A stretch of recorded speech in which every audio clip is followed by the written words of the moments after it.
جیسا کہ ارشاد باری تعالیٰ بھی ہے کہ اے محبوب صلی اللہ علیہ وسلم آپ فرما دیجئے میں تم سے اس پر کچھ جو اجر نہیں چاہتا۔ پاک صلی اللہ علیہ وسلم نے اپنی امت سے اپنی اہل بیت کی جو ہے نا وہ مودت بار بار مانگی ہے۔ محبت اور چیز ہوتی ہے، مودت اور چیز ہوتی ہے۔ جیسے ایک مثال دے کر سمجھاتا ہوں کہ مچھلی کو پانی سے محبت نہیں،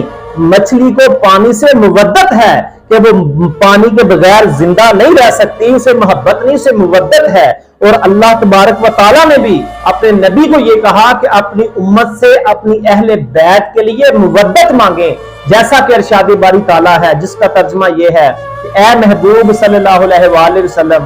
آپ فرما دیجئے میں تم سے اس پر، یعنی یہ دین کی میں نے تبلیغ کی ہے نا، اس پر کچھ جو اجرت نہیں چاہتا ہے اس کے کہ قرابت داروں کی محبت کے۔ اس سورۃ الشورى آیت نمبر 23 میں ہے۔ جب یہ آیت کریمہ نازل ہوئی نا تو حضرت صحابہ کرام رضوان اللہ اجمعین نے حضور صلی اللہ علیہ وسلم کی خدمت بابرکت میں عرض کیا کہ وہ قرابت دار کون ہیں جن سے محبت کرنا ہم سب پر جو ہے نا وہ فرض ہے، ضروری ہے۔ تو حضور صلی اللہ علیہ وآلہ وسلم نے ارشاد فرمایا علی فاطمہ اور ان کے دونوں شہزادے رضی اللہ عنہم، یہ معجم کبیر الطبرانی میں آئی ہے۔ اہل بیت طہار رضی اللہ تعالی عنہم سے محبت کرنے کا مطالبہ بظاہر تبلیغ اسلام کا بدلہ معلوم ہوتا ہے، لیکن بات ایسی نہیں ہے، بلکہ ایمان کے حصول کے بعد اس کی حفاظت کا جو ہے نا انتظام جو ہے وہ انتہائی وہ ضروری ہے۔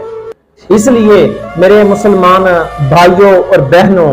ہمیشہ اپنی زندگی کا ایک کرینہ بنا لیں کہ ہمیں اہل بیت سے ہر لحاظ سے جو ہے نا وہ مودت کرنی ہے، صحابہ سے محبت کرنی